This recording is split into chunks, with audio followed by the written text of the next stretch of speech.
AI 업계가 지금까지 인류가 목격한 적이 없을 정도로 빨리 진보하는 산업계라고 할 수 있어요. 에이전트 쪽 발전이 어마어마하다. 모든 방면에서 다 똑똑하잖아요. 그런 인간은 없거든요. 인간은 자기 전공이 있잖아. 잘하는 게 있고 못하는 게 있는데 얘는 모든 분야를 다 알고 있어요. 그런 인간이 없다는 점에서 이미 인간을 넘을 면이 있다. 말도 못하게 빨라요. 100페이지짜리 논문을 집어넣고 요약해달라고 해도 2초면 하잖아요. 어떤 인간도 그렇게 할 수 없어요.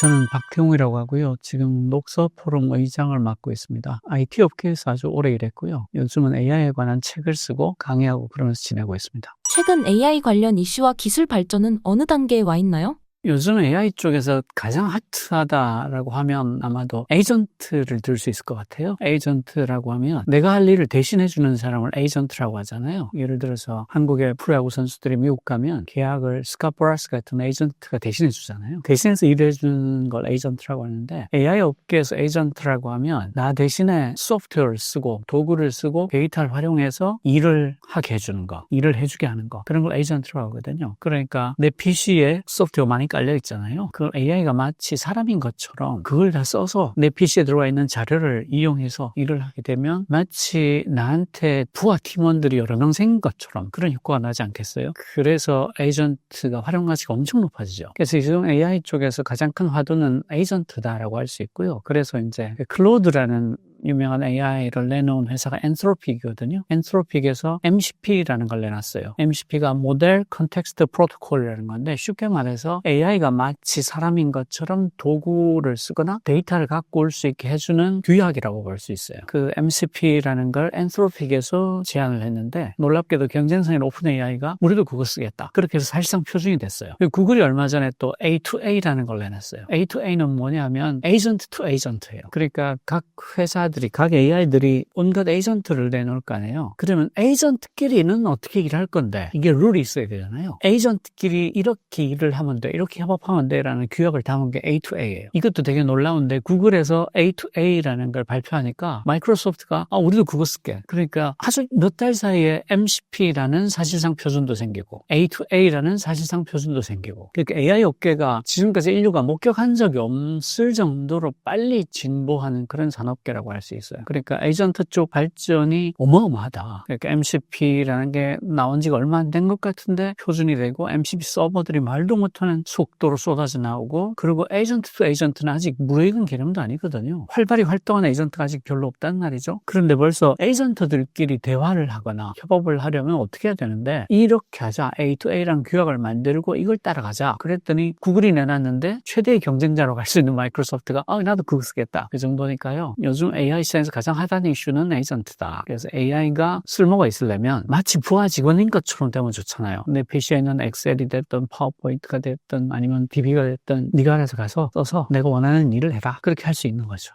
인공지능은 결국 인간의 지능을 뛰어넘을까요? 인공지능이 인간의 지능을 뛰어넘었나요? 이런 질문이 나올 때 굉장히 논란이 많이 되잖아요. 왜 논란이 많이 될까요? 지능에 대해서 인간이 합의된 정의를 갖고 있지 않아요. 지능이 뭐냐? 그것에 대해서 명확히 합의된 정의가 없어요. 그러니까 여러 개의 논문에서 서로 다른 정의를 내놓고 있어요. 그러니까 지능이 뭔지를 정확히 소술하지 못하니까 인공지능이 인간의 지능을 넘었어요 라는 말이 복잡해지는 겁니다. 그러니까 이게 변호사 자격시험을 몇 점 받았어요 같은 질문하고 다르잖아요. 그러니까 변호사 학시험 몇 점 받았어요? 수학 올림피아드에서 몇 등 했어요 같은 거는 명료한 답이 있어요. 점수 보면 되니까. 그런데 인공지능이 인간의 지능을 넘었나요가 되게 복잡해지는 이유가 지능이 뭔지 알려주시면 제가 답을 하겠습니다. 그렇게 되는 거예요. 각각의 개인적인 의견이 나올 수밖에 없는데 저 개인적으로 보자면 지금 제미나이나 클로드나 챗GPT나 저보다 똑똑한 것 같아요. 저한테는 이미 충분히 똑똑하다. 몇 가지 점에서 그런데 하나는 얘가 모든 방면에서 다 똑똑하잖아요. 그런 인간은 없거든요. 인간은 자기 전공이 있잖아. 잘하는 게 있고 못하는 게 있는데 얘는 모든 분야를 다 알고 있어요. 그런 인간이 없다는 점에서 이미 인간을 넘을 면이 있다. 두 번째로는 말도 못하게 빨라요. 100페이지짜리 논문을 집어넣고 요약해달라고 해도 2초면 하잖아요. 어떤 인간도 그렇게 할 수 없어요. 그리고 규모 한 번에 몇천 명, 몇만 명이 쓰잖아요. 그래도 아무 일 없잖아. 그렇게 할 수 있는 인간은 없어요. 그리고 학습의 속도, 그런 몇 가지 면에서 인간의 지능을 넘은 게 있다. 그런데 이제 주체성은 없잖아요. 그러니까 자아가 없단 말이에요. 그런 점에서는 인간의 지능하고는 많이 다르거나 혹은 그런 점에서 떨어진다, 이렇게 말할 수도 있을 것 같아요. 주체성 구체적이고 자아를 갖고 있어야 할 수 있는 일들이 여러 가지 있거든요. 근데 그런 건 얘가 못하니까. 그런 점에서는 뭐 인간의 지능을 넘지는 못했다 이렇게 말할 수 있죠. AI 기술 발전에 따른 부작용은 무엇인가요? 이런 거예요. 사회 전반에 걸쳐서 충격을 줍니다. 예를 들어서 증기기관이 나타났어요. 증기기관이 나타나서 방직을 더 잘하게 됐다로 끝난 게 아니잖아요. 방직을 잘하게 됐다가 아니라 사회 구조가 다 바뀌었잖아요. 도시의 모양도 바뀌고 모든 게 다 바뀌거든요. 사회 체제가 바뀌는 거죠. 근데 증기기관이 나타났다는 것보다 훨씬 더 충격적인 게 AI거든요. 얘도 사회의 모든 곳에 영향을 미치니까 기존 질서가 해체되는 거죠. 증기기관이 나타났으니까 옷 만드는 속도가 굉장히 빨라지겠구만 이렇게 판단한 사람이 있었다고 하면 그 사람은 엄청난 실수를 한 거죠. 사회 전체가 다 바뀌었잖아요. 심지어 그거는 돌이킬 수 없어요. 불가역적이야. 그런데 왜 AI가 나타나서 생산성만 높일 거라고 이야기해요? 증기기관은 세상을 다 바꿨다를 인정하면 AI가 그 정도를 바꿀 거다라고 생각하는 게 상식이잖아. 근데 지금 대단히 많은 사람들이 AI로 생산성이 올라가겠네라고 판단하고 끝을 내요. 그건 마치 증기기관이 발명됐으니까 옷이 더 많이 빨리 생산되겠구나라고 판단하는 것과 똑같은 이야기예요. 그렇지 않아요. 사회 전체 질서와 체제를 붕괴시킵니다. 붕괴라고 해도 좋을 정도로 바꿔놓을 거예요. 그렇게 바라보지 않으면 AI가 가져올 모든 변화를 다 놓치게 돼요. AI 기술 패러다임으로 거대 기업들 중 위기를 맞은 곳은 어디인가요? 이전까지 기술 변화들하고 좀 다른 점이 있는데 지금 거인들은 되게 빨라요. 이 사람들이 스스로 새로운 기술이 나타나면서 그 흐름을 업고 신흥 강자가 된 사람들이잖아요. 인터넷이 있기 전에는 존재하지 않았던 기업들이에요. 그리고 모바일이 왔을 때 대단히 빨리 적응을 했죠. 그러니까 이 사람들이 lessons learned가 있어요. 그러니까 이 격변기에 방심 없으면 죽는다. 너무 잘하는 거예요. 왜냐하면 자기들이 그렇게 죽이고 올라온 애들이니까. 그래서 AI 쪽을 보시면 아주 놀랍게도 클로드를 만든 엔트로피, 챗GPT를 만든 오픈AI 정도는 신흥 강자인데 제미나이를 만든 구글, 애저 클라우드라는 마이크로소프트, 그다음 아마존도 A 클라우드 굉장히 크게 하고 있죠. 이 친구들은 멀쩡해요. 오히려 AI 시대에도 강자로 있어요. 굉장히 민첩합니다. 페이스북도 마찬가지죠. 그래서 자기들이 새로운 기술을 가지고 기존 강자들을 다 죽이고 올라온 애들이라서 여기서 방심하면 죽는다는 걸 누구보다 잘 아는 거예요. 거기다가 얘는 엄청난 투자가 필요하잖아요. 그러니까 기존 강자가 유리한 게임인 거예요. 몇 조씩 집어넣어야 되니까 기본적으로 출발점이 유리한 거예요, 이 친구들이. 그래서 기존의 강자 중에서 고생하는 데는 있어요. 아마존이 자체 모델이 썩 시원치 않은 데다가 마이크로소프트가 오픈AI하고 손잡고 애저 클라우드를 엄청나게 빨리 치고 나가고 있잖아요. 그래서 아마존이 지금 마켓쉐어를 좀 뺏기고 있어요. 마이크로소프트가 점점 더 많이 차지하게 되고 있고, 그래서 아마존이 조금 고생하고 있다. 그리고 애플이 다른 데하고 다르게 온디바이스 AI에 힘을 썼거든요. 프라이버시를 위해서 클라우드로 나가지 않고 너희 아이폰 안에서만 돌리겠다. 너희 아이패드 안에서만 돌리겠다. 너희 맥북 안에서만 돌리겠다. 이걸 계속 고집해 왔어요. 그러다가 몇 년을 놓친 거예요. 그리고 그 AR 한다고 뭐 헤드셋 만드는데 투자 엄청 많이 하고 안경형 만들고 있고 뭐 그러는데 헤드셋은 너무 비싸서, 그리고 조금 일찍 나와버려서 500만 원 넘으니까 사실상 타겟 고객의 숫자가 너무 적은 거예요. 안경형 디바이스도 페이스북은 이미 엄청 치고 나갔잖아요. 뭐 100만 대, 뭐 500만 대 이렇게 판다. 그 정도로 하고 있으니까. 근데 그것도 엎었다는 얘기가 나올 정도로 엎었다, 뭐 다시 시작한다. 그래서 빨리 나온다고 포캐스팅 하는 게 27년? 그래서 애플이 좀 헤매고 있다. 시리가 여전히 품질이 많이 떨어지잖아요. 오히려 안드로이드 쪽에 AI가 성능이 훨씬 좋아요. 그 애플이 그런 식으로 신기술에서 훅 떨어진 적이 별로 없어서 고전하고 있는데, 그럼에도 불구하고 여기는 자체 칩 개발에서 너무 뛰어나요. 그 애들이 온 디바이스로, 그러니까 기기 안에서 돌아가는 AI 돌리기엔 너무 좋은 칩이고 너무 고성능이고 열도 안 나고, 그리고 고객 접점이 있잖아요. 돈을 잘 쓰는 고객 기준으로 가장 많은 고객을 갖고 있어요. 그래서 고생은 하겠지만 밀려나거나 망하진 않을 것 같다. 그럼에도 불구하고 그 새로운 질서의 창이 열렸기 때문에 새로운 기업들은 계속해서 나타날 공간은 있다. 그렇지만 기존의 거인들이 옛날 거인하고 다르다. 되게 똑똑하고 되게 빠르다. 그 돈을 많이 쓸 준비가 돼 있다. 그게 이전까지, 그러니까 인터넷 나왔을 때, 스마트폰 나왔을 때하고 다른 점이라고 할 수 있어요. AGI는 무엇이며 사회에 어떤 영향을 미치게 되나요? AGI는 Artificial General Intelligence, 인공 일반지능이라는 뜻이에요. 그 인공 일반지능이 뭐냐면 인간의 지능이 아주 여러 가지 면이 있잖아요. 물리, 화학, 수학, 시, 소설, 뭐 각각의 영역에서 전부 인간의 지능을 뛰어넘는 걸 AGI라고 불러요. 그러니까 어떻게 보면 제너럴을 일반으로 번역을 했는데 종합이라고 번역하는 게 맞다. 인공 종합지능이라고 했으면 이해가 더 쉬웠지 않았을까? 그러면 이제 종합적으로 다 뛰어난 거구나, 이해가 직관적으로 되잖아요. 왜 이걸 인공 일반지능으로 번역했는지 모르겠어요. 모르겠어요. 제가 종합지능을 몇 번 밀어봤는데 미관 말직으로서 영향력이 없었어. 저는 여전히 인공종합지능으로 불러야 된다고 생각합니다. 그런데 왜 AGI를 다 하고 싶어 할까? 몇 가지 이유가 있는데요. 가장 큰 이유는 시장을 선점한 기업이 항상 어마어마한 돈을 벌었기 때문입니다. 인터넷 초창기에 구글이 검색을 먹었잖아요. 선점했죠. 그러니까 지금도 말도 못한 돈을 벌고 있죠. 한국에서는 초창기에 네이버가 검색을 시작했어요. 지금 압도적인 강자죠. 그리고 스마트폰이 왔을 때 카카오가 메신저를 시작했어요. 선점했어요. 선점한 게 뭐가 얼마나 중요한가 하면 전 세계로 보면 좋은 메신저 많아요. 텔레그램도 있고 왓츠앱도 있고 그리고 기술적으로 그럼 카카오톡이 세계 최고냐? 그렇지도 않아요. 그냥 원 오브 댐이고 어떤 면에서는 기술은 좀 떨어져요. 그렇지만 메신저는 혼자 못 쓰는 서비스잖아요. 세계 최고의 메신저인데 가입자 하나밖에 없어. 누구랑 톡을 할까요? 그러니까 이게 친구들이랑 써야지 비로소 가치가 생기는 서비스니까 그런 식으로 선점을 한단 말이죠. 선점하면 다 먹잖아요. 그럼 AGI를 선점하면 얼마나 큰 부각이 되고 있을까? 가늠이 안 되죠. 인간의 지능을 모든 면에서 뛰어넘으니까. 그리고 또 하나 이유는 그 오픈 AI의 샘 알트만 같은 경우는 AGI를 주로 미래 관점에서 우리는 바라본다라고 얘기를 해요. 미래 관점이 무슨 뜻이냐면 AGI가 되면 적어도 일에 관한 한 사람은 필요가 없다. 이게 AGI의 정의예요. 모든 노동을 AI가 대신할 수 있다. 그러니까 이 친구들이 AI의 5단계를 얘기하는데 첫 단계가 챗봇, 두 번째가 추론가, 세 번째가 에이전트, 네 번째가 혁신가, 마지막이 조직이에요. 지금 이 추론가와 에이전트의 사이점이 있어요. 에이전트가 지금 막 나오기 시작하죠. 뭐 O1, O3 이런 것들이 다 추론가, 딥시크의 R1도 추론가. 그리고 지금 에이전트들이 막 쏟아져 나오고 있죠. MCP다, A2A다 이런 게 다 에이전트로 가는 길이에요. 그리고 혁신가는 세상에 없는 어떤 걸 할 수 있는 애. 그리고 마지막이 조직인데 조직은 뭐냐면 적어도 회사 단위에 그러니까 아주 여러 명의 사람이 몇 달에 걸쳐서 해야 되는 일을 혼자 할 수 있는 걸 조직이라고 그래요. 그러니까 이게 완성이 되면 일에 관한 사람은 필요 없다라는 게 오픈 AI 쪽 말이에요. 그러니까 모든 노동을 AI가 하는 거죠. 그럼 어떻게 돼요? 인간은 할 일이 없죠. 그래서 오픈 AI 샘 알트만이 기본소득을 그렇게 얘기하는 거예요. 일은 AI가 다 할 거니까 걔가 일궈낸 부를 우리는 그냥 나눠 갖자. 우리가 말하자면 빨래를 하기 싫어서 세탁기를 만들고 설거지하기 싫어서 식기세척기 만든 거 아니냐. 근데 일을 다 안 해도 돼. 그게 이 친구들이 말하는 AGI예요.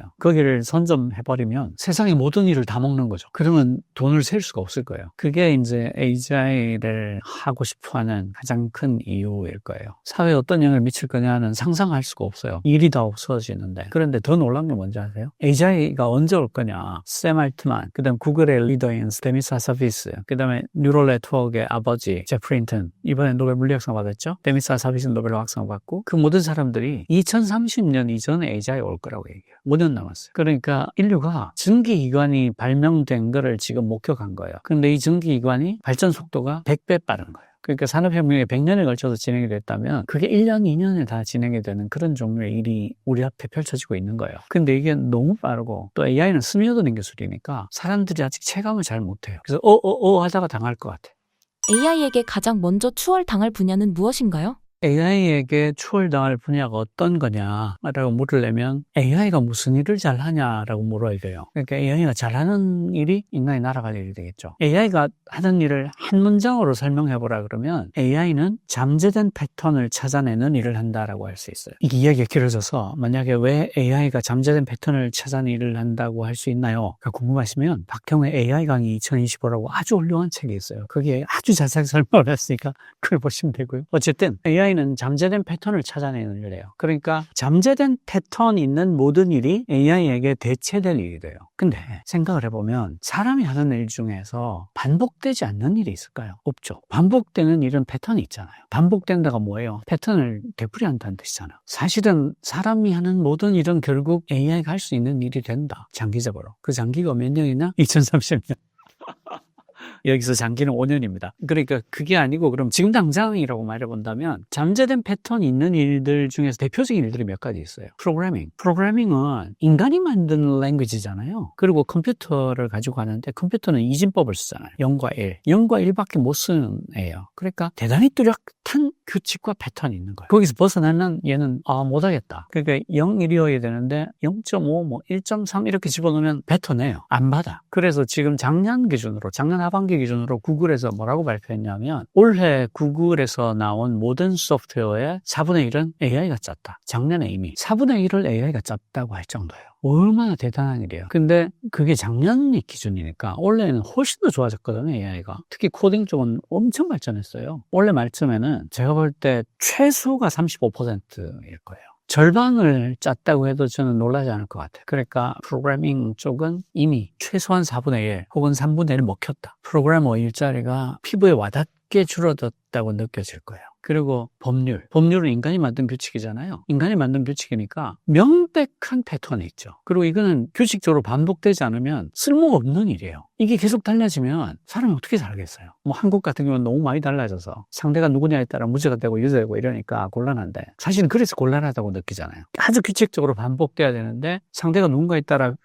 휘날리니까 굉장히 불쾌하고 불편하고 화가 나고 이런 거잖아요. 원래의 법은 대단히 규칙적이고 반복되는 패턴을 갖고 있다고요. 그러면 AI가 너무 잘하죠. 마케팅도 마찬가지입니다. 마케팅을 봐도 대단히 성공적이고 천재적인 광고 캠페인이 있어요. 근데 그거는 전체의 1% 정도도 안 돼요. 대부분의 경우는 반복되는 패턴입니다. 그러니까 그 마트에 가보시면 거제에서 올라온 싱싱한 미역 1+1 7시 반부터 타임세일, 그 다음에 10개 사면 2개 무료, 쿠폰 찍어줄게, 똑같잖아요. 어떤 마트를 가도 볼 수 있단 말이죠. 엄청난 패턴이죠. 그건 전 세계 공통일 거예요. 그러니까 그걸 굳이 사람을 시키나? 이렇게 되는 거예요. 왜냐하면 그런 패턴을 학습시키면 AI가 훨씬 잘하는데, 얘는 뭐 최저임금 달라고도 안 하는데. 그 카피라이트도 마찬가지야. 카피라이트 대단히 천재적이고 시대를 가르는 카피가 있죠. 그건 2%도 안 돼요. 대부분의 경우에는 어디서 본 것 같은 카피란 말이에요. 그리고 고객센터는 어떤 점에서 반복되냐면 2대8 법칙이 고객센터만큼 적용되는 데가 없어요. 대단히 자주 묻는 질문 20%가 전체 통화의 80%를 차지해요. 고객센터에 몇 년 근무하면 너무 답을 잘하는 이유가 맨날 똑같은 질문이 들어오기 때문에요. 그런 거라면 AI가 훨씬 잘하죠. 심지어 얘는 2시간을 요구를 해도 화를 안 내요. 내상을 입지 않아. 근데 사람은 그렇지 않잖아요. 막 우울증 치료받고 그래야 되잖아. 통역가. 언어만큼 패턴이 또 뚜렷한 게 없잖아요. 그리고 디자이너. 그러니까 세계적인 디자인도 있지만 많은 경우에 적당하면 되거든요. 뭐 마트의 포스터, 그다음에 동네에서 뭐 반상회, 아니면 친구들 뭐 송년회 포스터를 그린다. 거기 누가 어마어마한 크리에이티브를 요구하겠어요. 적당하게 예쁘고 알아먹을 만하면 되는데, 그런 적당하고 알아먹을 만한 일은 AI만큼 잘할 수는 없거든요. 얘는 2초 만에 그리니까. 길어도 10초인데 인간을 다룰 수 어떻게 포스터를 10초 만에 그리겠어요. 이런 일들이 다 AI가 대체할 수 있는 일이 되는 건데, 잠재된 패턴이 있으면 AI가 다 대체한다. 그리고 다음 질문이, 인간이 하는 일 중에, 일로서 하는 일 중에 반복되지 않는 일이 있나? 순서의 차이지 다 대체될 수 있다. 육체 노동은 괜찮지 않냐? 그래서 휴머노이드를 준비했습니다.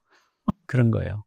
구글 AI 노벨 화학상 수상 이후 미국 거대 제약사의 미래는 어떻게 되나요? 제약 쪽에 이제 이번에 노벨 화학상을 받은 게 알파폴드거든요. 알파폴드가 뭐냐면 고분자 단백질의 경우에 굉장히 분자량이 크잖아요. 얘는 분자식을 다 알아도 얘의 물리적 화학적 특성을 다 몰라요. 왜냐하면 얘가 어떤 모양으로 접히냐에 따라 똑같은 분자식을 갖고 있는데 전혀 다른 특성을 나타내는 거예요. 그래서 얘가 접힌 모양이 어떨지를 추측하는 게 화학에서는 굉장히 중요한 일이 돼요. 왜냐하면 고분자 단백질이 쓰임새가 굉장히 많단 말이에요. 이걸 신약도 만들고 뭐 온갖 일을 하는데, 내가 화학식을 다 알았어. 이런 화학식이구나 해도 얘를 그냥은 못 쓰는 거예요. 이 어떻게 접히냐에 따라 특성이 완전히 다르게 나오니까. 근데 보통 이전까지는 3년씩 걸리기도 했어요. 접힌 모양을 추측하는데. 근데 지금까지 밝혀낸 모든 자료를 때려넣고 AI를 학습을 시키니까 사람은 알지 못하지만 거기는 잠재된 패턴이 있었던 거예요. 이유 없이 접히진 않을 거예요. 그 물리적인 세계니까 일단 물을 이렇게 붓는데 물이 갑자기 이렇게 올라가진 않을 거 아니에요. 필연적으로 이렇게 때려진단 말이야. 그러니까 그 물리 법칙이 그 아주 미세 세계에도 적용 안 될 수가 없잖아요. 그러니까 거기는 패턴이 있을 수밖에 없다고. 근데 우리가 이 이야기는 너무 복잡한 패턴이었죠. 근데 지금까지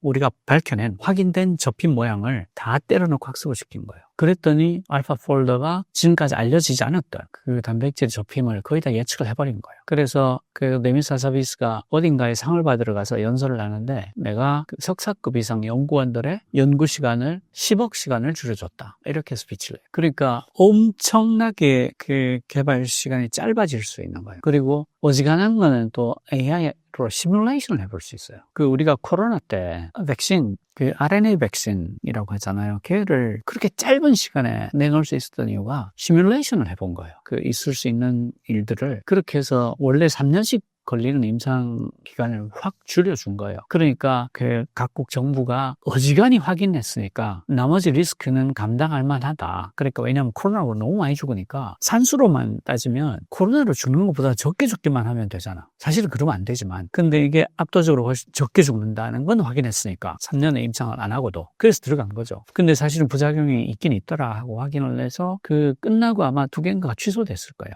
사용하는 게. 그렇지만 그때 그런 어떤 시뮬레이션을 하지 않았으면 아예 불가능했을 거고 그럼 인류가 얼마나 더 큰 피해를 입었을지는 알 수가 없죠. 그러니까 이제 AI로 인해서 의학, 제약 쪽에서 엄청난 진보가 있는데 하나는 물질 합성, 물질 발견 쪽에서 그러니까 후보가 되는 소재, 거의 성질을 우리가 다 알게 됐으니까 발견이나 합성 쪽에서 시간이 엄청나게 줄었고 또 하나는 그걸로 신약을 만들었을 때 어지간한 거는 시뮬레이션을 해서 확인해 버릴 수가 있다. 그러니까 임상 쪽에서 필수 필요한 시간을 이렇게 줄여주는 발견에서 이렇게 줄이고 합성에서 이렇게 줄이고 그 다음에 임상 시험에서 이렇게 줄이고 그러니까 시간 전체를 굉장히 줄여준 거죠. 그러니까 제약, 신물질이 꼭 제약이 한정되지 않습니다. 그 머티리얼, 금속, 화합물 모든 것에 해당돼요. 태양전지의 신소재, 태양전지가 신소재를 써서 그 효율을 엄청 높이겠다. 이런 데도 쓸 수 있고 뭐 전투기 엔진에 합금을 바꿔서 훨씬 더 고열에 오래 버티는 그러면서 훨씬 더 가벼운 어떤 소재를 만들기 그런 데도 쓸 수 있고 그러니까 첨단 소재 쪽에 소재 발견까지를 합해서 굉장한 진보가 있는 거죠.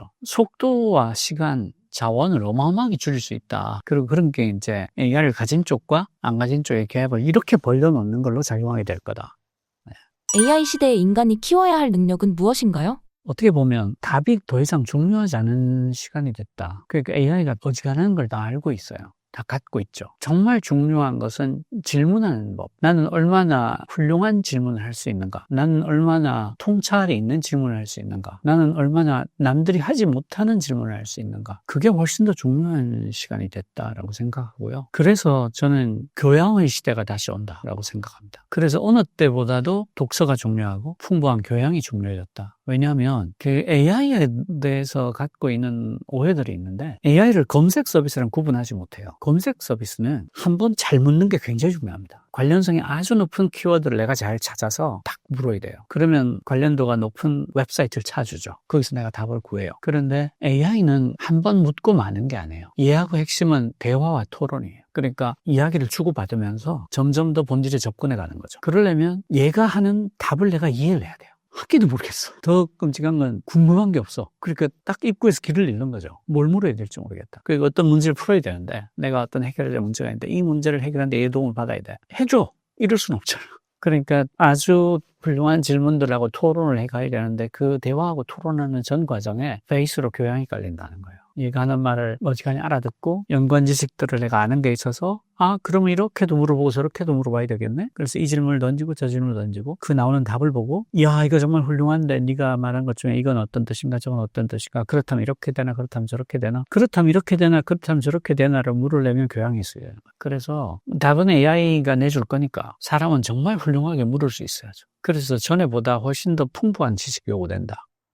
현재 한국의 AI 기술 수준은 어느 정도인가요? 세계 6등에서 7등이라고 하는데 사실은 큰 의미가 없어요. 1, 2등하고 너무 차이가 나서 그 미국, 중국이 가령 100점, 85점, 지금 같으면 100점, 85점이 그 정도일 것 같은데 이러면 3등부터 8등, 9등까지가 35점 이러고 있으니까 그걸 등수라고 할 수 있나? 그런 거라고 할 수 있죠. 6등이라고 해도 하나도 기쁠 게 없는 알겠네 이 정도. 100점, 85점 옆에 내가 35점은 니는 36점이니까 내가 등수 하나 낮고 이런 얘기 해봐야 아무 의미가 없는 거죠. 글로벌 대기업들은 AI 시대를 어떻게 준비하고 있나요? 열심히 하는 것들도 있어요. 예를 들어서 그 LG그룹 같은 경우는 자체 AI 파운데이션 모델 개발을 해서 내부적으로 아주 열심히 쓰고 있는 걸로 알아요. 성과들도 여러 개 있는 걸로 알고 있고요. 그리고 포스코 같은 경우가 스마트 용광로를 프로젝트를 해가지고 세계 등대 공장을 뽑히기도 하고 그러니까 몇 년 전 얘기긴 한데 그 AI를 적용을 해서 1g의 원료도 추가 투입하지 않고 하루에 240톤의 쇠를 더 생산했어요. 그리고 지금 그거 계속 업그레이드하고 있거든요. 현대조선 쪽에서 팔란티어하고 계약해서 지금 AI 프로젝트 프로젝트 진행하고 있는 걸로 알고 있고요. 그렇게 뭐 몇 군데가 있긴 한데 전체적으로 보자면 대단히 미흡하다. 투자가 너무 적다. 저렇게 손 놓고 있어도 되나? 하고 겁이 나죠. 예를 들어서 삼성전자가 돈이 없어서 GPU 팜을 못 샀다라고 하긴 어렵잖아요. 그게 몇 조를 투자 못할 정도로 거지는 아니거든요. 그리고 현대자동차가 지금 세계 자동차 업계에서 3등, 4등 이러고 있잖아요. 근데 자율주행을 보면 중국에 형편없이 밀리거든요. 그런 거를 봐도 저러다 죽을 텐데? 하는 걱정이 되죠. 지금 중국 차들은 집 근처 가면 놓고 그냥 집으로 들어간단 말이에요. 지가라 주차하니까. 근데 그게 보편화됐을 때 지가라 주차하지 못하는 차를 누가 살까요? 그건 살 수가 없거든요. 모든 차가 다 집 근처에서 놓고 가는데 나는 가서 막 앞뒤로 빼다가 긁고 막 옆에 차에 기스내고 막 나 다시 못 하겠다. 이렇게 되는 거예요. 그러니까 치명적인 거라고 할 수 있죠. 현대기아 같이 세계 3, 4등을 노리는 회사가 혹은 2등을 바라보는 회사가 자율주행 기술이 중국에 형편없이 밀린다. 저는 이게 도저히 동의가 안 되는 현실 같습니다. 왜 저러지? 바본가? 뭐 이런 생각이 들 정도죠. 왜냐하면 보이잖아요, 앞이. 너 이제 못 팔 텐데? 뻔히 보인단 말이에요. 그 전체적으로 그래서 국내 기업들은 IT 업계를 포함해서 전부 다 너무 늦다. 큰일 났다. 예를 들어서 현대기아 가전도 마찬가지예요. 삼성, LG가 최고급품에서 우리가 앞서지 않냐라고 하고 있지만 정말 이런 질문을 할 수밖에 없어요. 왜냐하면 가전 최고급품은 삼성, LG가 1등이잖아 라고 하지만 로봇 청소기 너네 거 한국에서도 안 사. 그렇잖아요. 한국에서도 삼성, LG 로봇 청소기 아무도 안 사요. 중국 거 사지. 그런데 중국 게 더 비싸요. 왜냐하면 AI가 중국에 훨씬 뛰어나니까. 근데 그게 청소기만 붙겠어요? 그럴 리가 없잖아. 근데 AI는 중국 훨씬 앞서잖아. 그 얘기는 삼성, LG 너네 며칠 안 남았어 이런 얘기예요. 그러면 그냥 내가 목숨 위험하구나 하고 붙어야 되는 거예요. 조선도 마찬가지예요. 조선 지금 중국보다 한국이 훨씬 뛰어나다. 뭐 가스 운반선 같은 고급 선박들은 다 우리 거 쓴다. 근데요, 배는 AI 안 붙을 것 같아요. 배에도 자율주행이 있어요. 그러니까 항구에 들어오잖아요. 그 항구에 붙이는 거, 항구에서 빠지는 거 할 때 배가 너무 크면 이게 굉장히 어려운 일이 돼요. 그래서 왜 작은 배들이 와가지고 이렇게 막 끌고 밀고 막 그러면서 가잖아요. 그거 AI가 못할까요? AI가 해서 그 시간을 절반으로만 줄여도 연료는 얼마나 줄겠어요. 그리고 바다의 풍향에 따라, 풍속에 따라, 파고의 높이에 따라 엔진에 기름 얼마나 넣어야 되는지가 지금까지는 그냥 선장의 경험으로 했잖아요. 근데 여기는 패턴이 없을까요? 패턴이 있죠. 그럼 AI가 훨씬 잘하겠지. 그래서 만약에 중국에서 만든 배가 기름값을 15% 아껴줘. 기름값이 얼마나 많이 들어요. 축구장 5개 크기인데 배가. 그거를 365일 돌린단 말이죠. 왜냐하면 얘는 바다에 떠 있어야지 돈 벌거든요. 항구에 서 있으면 돈을 어마어마하게 까먹으니까 1년 내내 돌려야 되거든. 정비할 때 빼고 뭐 하역할 때 빼고. 그러면 기름값을 얼마나 많이 쓰겠어요. 근데 중국 배는 AI가 붙어가지고 기름값을 15% 아껴줘. 그러면 배값을 10% 더 받아도 중국 가요. 며칠 안 남았습니다. 그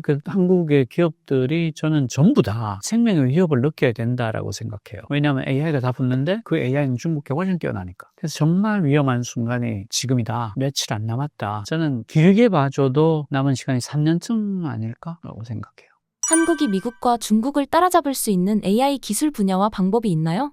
아까 제가 3년 남았다고 그랬잖아요. 그 3년을 죽으림을 당하면 잡을 수 있다고 봐요. 한국의 과학자들이 아주 똑똑합니다. 유능해요. 그냥 자원을 배분받지 못했을 뿐이에요. 예를 하나 들어드리면 네이버에서 그 AI 칩 개발하는 이동수 이사라는 분이 있어요. 이동수 이사가 인텔하고 AI 칩, GPU 개발 같이 하고 있거든요. 그러니까 소프트웨어 운용 면에서 네이버가 맡고 하드웨어 GPU 칩 개발을 인텔이 맡고 하는 식으로 협업을 해요. 협업을 하는데 그 인텔이 다 제안을 했어요. 한국의 대학들하고 같이 협업을 하자. 그 인텔이 좋다 그랬어요. 그래서 10개 대학에 GPU를 나눠줬어요. 고급 GPU를 막 나눠줬더니 2달 지나서부터 탁월한 논문들이 막 쏟아져 나오기 시작하더라는 거예요. 그래서 이 이사가 그걸 보면서 너무 서글펐대요. 이렇게 뛰어난 석박사들이 GPU가 없어서 논문을 못 쓰고 있었다니 이게 말이 되나? 대한민국이 거지냐? 세계 10대 경제 강국이잖아. 근데 지금 대한민국이 무슨 일을 하고 있냐면 그 뛰어난 석박사들한테 GPU를 안 사줘가지고 논문을 못 쓰게 만드는. 그게 2023년께부터인가 논문 수가 이렇게 줄어들어요. 왜냐하면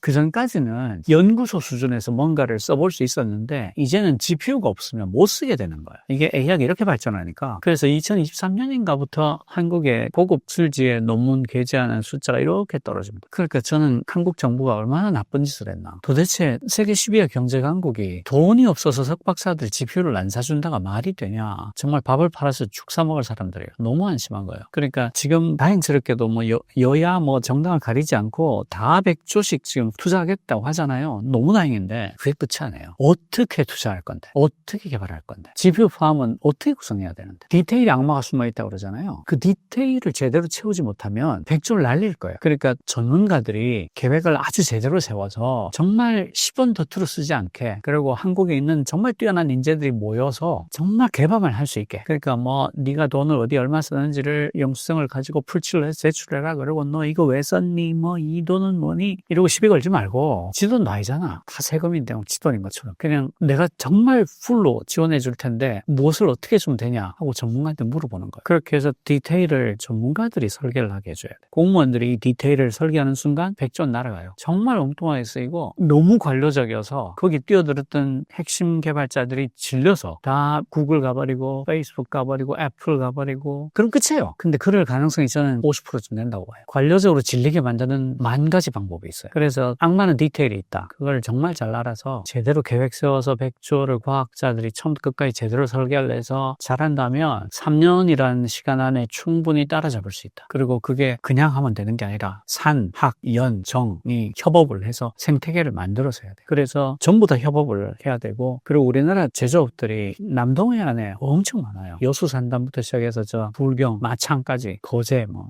이쪽이 AI랑 결합을 할 수 있도록 생태계적으로 같이 가져야 돼요. 그러니까 석유화학이 지금 중국의 덤핑에 밀려서 망하기 직전이다. 뭐 조선도 죽을 뻔했고, 제조업들이 전부 다 위험하거든요. 왜냐면 중국이랑 제조업에서 딱 붙잖아요. 근데 저기 멋진 싸잖아. 젊고, 우린 전부 다 창업자들이 늙었고, 공장에서 제일 젊은 사람이 50대 초반인데 뭐 주전자에 물 넣고 다니고, 막 그 밑엔 전부 외국인 노동자고, 그러니까 굉장히 어려워요. 그 여기가 AI 플러스 X가 돼서 스마트 공장이 되고 깨끗해지고 주변 생태계 대학들하고 결합을 하고, 그런 식으로 생태계적인 관점에서 접근을 해주지 않으면 어려워요. 이건 생태계를 살리는 일이다. 산업만 가지고도 안 되고, 학교만 가지고도 안 되고, 연구만 가지고도 안 되고, 지역만 가지고도 안 되고, 지역과 산업과 대학과 연구소가 같이 결합해서 생태계를 이루면서 나가줘야 되고, 여기에 정부가 똘똘하게 전문가들의 의견을 최대한 받아가면서 제대로 지원을 해야 된다. 전략을 세워서. 그러면 3년 안에 한국이 경쟁력을 완전히 복구할 수 있을 뿐 아니라 잠재 성장력 자체를 올릴 수 있을 거다라고 생각해요. 의장님께서는 어떤 AI 서비스들을 이용하시며 어떻게 사용하시나요? 저는 주로 글을 쓰고 강의를 하는 사람이니까 뭐 이미지를 크게 하거나 동영상을 크게 할 일이 없어요. 제 나이에 그거 해봐야 안 되고.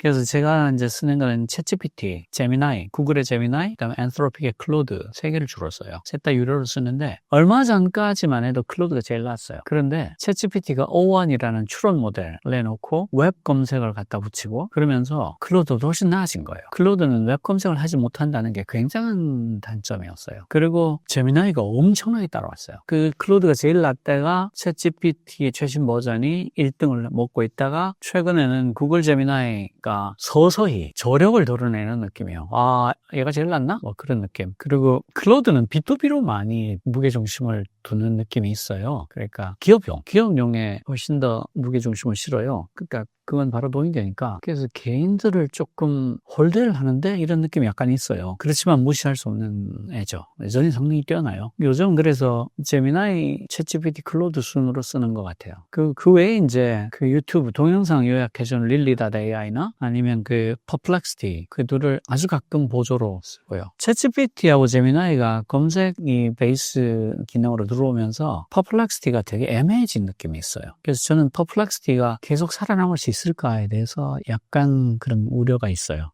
한국의 AI 기술력으로 왜 딥시크를 개발하지 못했나요? 그 사람들이 딥시크라는 회사에 대해서 오해가 좀 있는데요. 항저우에 있는 되게 조그만한 회사로 생각해요. 근데 그 회사가 GPU가 5만 장 있어요. 한국에 그 정도 급의 GPU 다 긁어 모아도 2만 장 안 됩니다. 대한민국에서 보유한 모든 GPU의 2배 이상을 갖고 있어요. 딥시크라는 회사 하나가. 그리고 거기가 R1이라는 추론 모델을 만든 걸로만 알고 있는데 사실은 그 뒤에 V3라는 거대 언어 모델이 있어요. 걔가 챗GPT보다 훨씬 사이즈가 커요. 매개 변수가 거의 1조 개 정도 되는 굉장히 큰 7,500억 개인가? 1조 개 넘나 하여튼 굉장히 큰 모델이에요. 그런 걸 갖고 있고 그 베이스로 그걸 기반으로 해서 R1을 만든 거예요. 그러니까 일단 GPU가 5만 장이기 때문에 그걸로 끝이에요. 한국은 많이 갖고 있는 애들이 뭐 몇천 장 수준인데 네이버조차도 최근에 10,000장 넘은 걸로 제가 알고 있는데 정확한 숫자는 아닙니다. 다 긁어보면 10,000장 정도 되려나. 하여튼 그러니까 딥시크하고 한국은 뭐가 차이나요? 그러면 도구가 달라요. 연장이 없어요. 한국은. 왜 그런가 하면 현대 AI의 3대 특징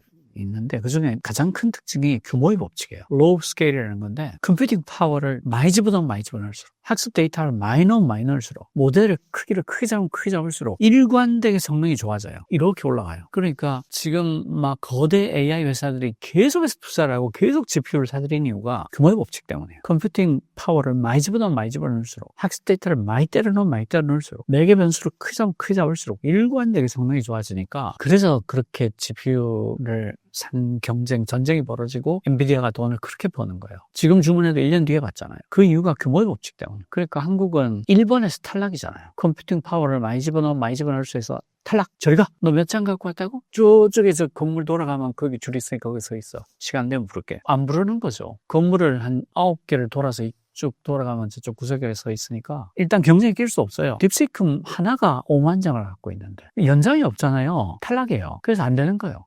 딥시크처럼 오픈소스를 공개하는 전략을 한국에서도 시도할 수 있나요? 우리도 그렇게 해야 됩니다. 그게 후발주자들이 오픈소스를 할 때 혜택이 많아요. 오픈소스는 어떤 점에서 좋은가? 오픈소스가 좋은 점이 아주 여러 개가 있는데요. 그 흔히 생각하는 오해가 코드를 다 오픈하면 해킹하지 않을까? 보안에 취약하지 않을까? 이런 오해를 해요. 그런데 보세요. 어떤 소프트웨어를 하나는 어떤 회사가 만들었고 하나는 오픈소스예요. 이 소프트웨어는 그 회사의 개발자 50명이 들여다보죠. 50명이 열심히 보안에 관한 대책을 세울 거예요. 이거는 오픈 모델이니까 10,000명이 보고 있어요. 그러면 누가 보안 취약점을 먼저 발견할까요? 10,000명 쪽이죠. 50명이 아무리 본들. 근데 10,000명이 온갖 짓을 할 거 아니에요. 회사가 아니니까 온갖 기괴한 일을 할 거란 말이에요. 여기 회사에서는 50명이 하니까 비즈니스 라이크 한 일이 아니면 못해요. 바빠서. 다음 버전도 만들어야 되고 또 고객사에서 뭐 지원해달라면 해서 지원도 해야 되고. 근데 여기는 오픈소스니까 희한한 일들을 막 해요. 보안 취약점이 얘보다 얘가 훨씬 먼저 발견이 돼요. 그리고 막 고쳐요. 그래서 클로즈드 소스랑 오픈소스가 붙으면 항상 오픈소스가 이겨요. 보안 취약점 발견이 10,000배 빠를 거예요, 이거. 그리고 사람들이 쓰보다가 불편한 게 있을 거 아니에요. 그럼 불편한 걸 고쳐요. 그리고 이걸 내가 이렇게 고쳤는데 이런 점에서 되게 쓰기 좋더라. 이거 고쳐주라 하고 올려요. 그러면 이제 이 오픈소스 주인들이 있을 거 아니에요. 보고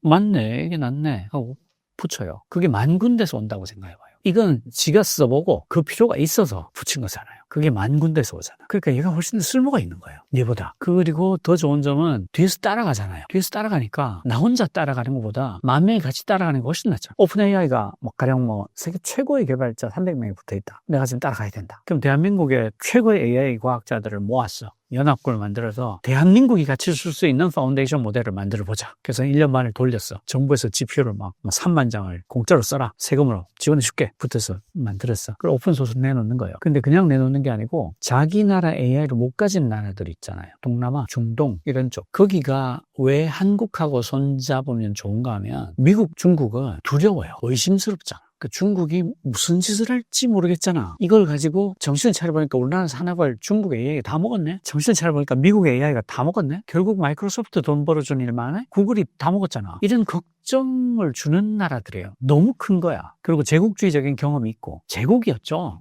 아주 오랜 시간 동안 제국이었잖아. 근데 한국은 그런 걱정을 하기에는 나라가 작아. 그리고 제국을 해본 적이 없어. 그리고 자가 뭘 해도 자가 나를 먹을 것 같진 않아. 그러니까 협업하기가 너무 좋은 거예요. 거기다가 IT 강국이잖아. 쟤들이 하면 할 것 같아. 그러니까 협업하기가 너무 좋은 거예요. 그러니까 이 파운데이션 모델을 같이 만들자. 중동 나라도 들어오고 동남아도 들어와서 돈 같이 태서 같이 만들자. 그리고 이걸 오픈소스로 해서 가져가서 너희 나라 언어로 학습을 시켜서 너희 AI를 만들어라. 혹은 학습시키기 힘들면 우리가 도와줄게. 너희 학습 데이터 갖고 와라. 다 넣어줄게. 너희 나라 말로 된 데이터를 갖고 와라. 그러니까 챗GPT 같은 경우에 영어 데이터 비중이 압도적이에요. 그리고 중국에서 만든 거는 중국어 데이터 비중이 압도적이겠죠. 그러면 그게 언어만 들고 오는 게 아니에요. 그 나라의 문화, 그 나라의 관습, 그 나라의 가치관이 다 들어오는 거예요. 예를 들어 챗GPT 초반 버전 같은 경우에 호주에서 어떤 일이 있었냐면 총기 소유에 대해서 어떻게 된 거 아니야? 라고 했더니 챗GPT가 총기 소유를 제한하는 것은 개인의 자유를 침해하는 거다. 빨리 너네 정부한테 총기 소유를 허용하라고 해라. 이런 답을 내놔요. 왜냐하면 미국에서는 총기 소유가 자유잖아. 그게 개인의 자유로 인식이 되고 그 범주에 들어가 있으니까 그런 자료가 훨씬 많을 거 아니에요. 그러니까 챗GPT가 호주 사람한테 그렇게 얘기를 하는 거야. 문화가 들어있다는 거예요. 거기에 정보만 들어있는 게 아니다. 그러니까 우리가 그런 식으로 모여서 오픈소스로 후발 추격자가 따라가면 선발 추격자의 어떤 이런 이점들을 빠른 속도로 따라잡을 수 있어요. 그러니까 우리가 후발주격국이니까 저는 오픈소스로 자기 나라 AI를 갖지 못한 나라들하고 연대하면서 리더십을 가질 수 있다. 대한민국이 AI에서 리더십을 가질 수 있다. 그리고 아주 중요한 것은 그런 식으로 우리 AI를 가지게 되면, 그게 오픈소스가 되면 각 산업별로 AI 플러스 X를 하기가 너무 좋아져요. 완전 믿을 수 있는 한국의, 내가 내 비즈니스에 써도 아무 일이 없네. 물론 이제 막 큰 돈 벌면 세금으로 쓴 거니까 너 좀 기부해라, 정부에 돌려줘라, 혹은 뭐